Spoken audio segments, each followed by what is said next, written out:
Monsieur le Président de la Chambre des représentants du Royaume du Maroc, Mesdames et Messieurs les Présidents du Parlement des États africains de l'Atlantique, honorables invités, Mesdames et Messieurs, c'est avec un immense honneur que je prends la parole aujourd'hui devant cette auguste Assemblée. Réunis sous l'égide du dialogue et de la coopération entre des États africains atlantiques. Je tiens tout d'abord à exprimer ma profonde gratitude à mon homologue cher frère, M. Rachid Talbi El Alami, pour son invitation et l'excellence de l'accueil qui m'a été réservé, ainsi qu'à ma délégation. Je ne saurais commencer mon allocution sans transmettre les salutations les plus chaleureuses et fraternelles de son Excellence, M. Bassirou Diomaye Diakhar Faye, président de la République du Sénégal, à Sa Majesté le roi Mohamed VI. Au peuple frère du royaume chérifien, je vous apporte les salutations les plus distinguées du peuple sénégalais, terre de la Teranga, symbole d'hospitalité et de fraternité africaine. Notre présence ici traduit notre engagement commun à renforcer l'intégration de nos nations dans cet espace atlantique stratégique et qui constitue une façade essentielle pour le développement économique et la stabilité de l'Afrique. Cet espace qui regroupe près de la moitié de la population africaine et plus de la moitié du PIB du commerce continental représente une opportunité sans précédent pour notre cher continent. Il nous appartient donc de structurer nos coopérations afin d'en faire un levier de croissance partagée et un moteur d'intégration régionale. Le Royaume du Maroc, sous la conduite éclairée de Sa Majesté le roi Mohamed VI, a su proposer une vision ambitieuse, fondée sur la conviction que seule une action collective permettra de transformer cette façade atlantique en un pôle stratégique de développement.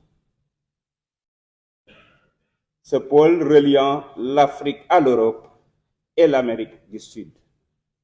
Le Sénégal salue et magnifie cette initiative porteuse d'avenir et réaffirme sa volonté de jouer un rôle actif dans le processus, dans un esprit de partenariat et de solidarité africaine.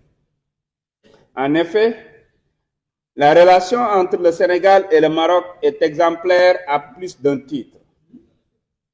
Elle puise sa force dans les liens historiques, spirituels et humains profondément enracinés, mais aussi dans une coopération dynamique et multiforme. Nos deux pays partagent une vision commune du développement africain, fondée sur la solidarité, l'intégration et la souveraineté économique. Le Maroc est aujourd'hui un partenaire stratégique du Sénégal, notamment dans les domaines des infrastructures, de l'énergie, de l'industrie, de la finance et de la formation. Au-delà de cette coopération bilatérale fructueuse, nous avons une responsabilité plus large, mon cher frère, celle de bâtir ensemble une façade atlantique africaine intégrée et prospère. Pour y parvenir, plusieurs axes stratégiques doivent guider notre action collective. Le premier axe est celui de notre participation aux décisions stratégiques qui façonneront l'avenir de notre espace maritime.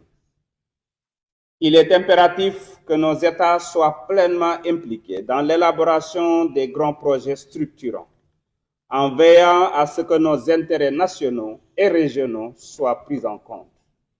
À travers nos parlements, nous devons encourager la mise en place de cadres législatifs favorisant l'investissement et la coopération afin d'assurer une gouvernance efficace et inclusive de notre espace atlantique. Le deuxième axe concerne notre capacité à nous intégrer pleinement aux chaînes de valeur et aux flux commerciaux. Le Sénégal est déterminé à positionner ses infrastructures portuaires comme des hubs essentiels dans l'architecture logistique de la façade atlantique. Nous devons œuvrer ensemble à la mutualisation de nos ressources et à l'optimisation des corridors de transport, notamment pour inclure les pays du Sahel qui, bien que dépourvus de littoral, doivent pouvoir bénéficier des opportunités offertes par l'Atlantique. Le troisième axe porte sur la sécurité et le développement de l'économie bleue. Notre coopération maritime ne peut se limiter aux aspects économiques. Elle doit également intégrer des enjeux cruciaux tels que la préservation de nos ressources halieutiques, la promotion d'une pêche durable et la gestion concertée des défis environnementaux et sécuritaires. La protection de nos océans et de notre biodiversité est un impératif pour garantir une exploitation responsable et pérenne de nos richesses maritimes. Le quatrième axe, enfin, concerne le développement de la connectivité énergétique et des infrastructures stratégiques.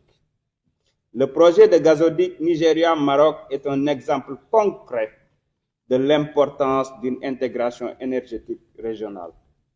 Ce projet, qui reliera les zones de production de gaz du Golfe de Guinée à l'Europe en traversant plusieurs pays ouest-africains, constitue non seulement le plus long gazoduc du monde, mais aussi le plus grand projet de coopération de notre cher continent.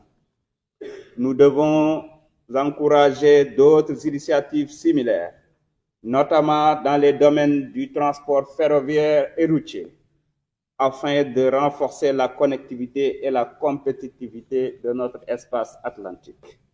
Dans cette dynamique, nos parlements ont un rôle central à jouer. Ils doivent être les garants d'un cadre législatif propice aux investissements et aux partenariats stratégiques. Ils doivent assurer un contrôle efficace des engagements pris par nos États afin que les projets annoncés se traduisent en réalisations concrètes et bénéfiques pour nos populations. Enfin, nos parlements doivent être des acteurs du plaidoyer pour inscrire la coopération atlantique africaine dans l'agenda international en veillant à ce que nos priorités soient reconnues et soutenues au plus haut niveau. Mesdames et messieurs, distingués invités, cette rencontre est une opportunité précieuse pour asseoir les bases d'une coopération plus forte entre nos nations. Notre espace atlantique ne doit plus être un simple trait d'union entre d'autres pôles économiques mondiaux, mais un véritable moteur de développement pour notre continent. En unissant nos forces, en partageant nos expertises et en mettant en place des mécanismes de coopération efficaces, nous pouvons transformer cette vision en une réalité tangible. La relation privilégiée entre le Sénégal et le Maroc est une preuve vivante que l'intégration africaine est possible lorsque la volonté politique et la coopération économique se conjuguent. Ensemble, nous devons élargir cette dynamique à l'ensemble des États africains atlantiques en faisant de notre façade maritime un espace de prospérité partagée.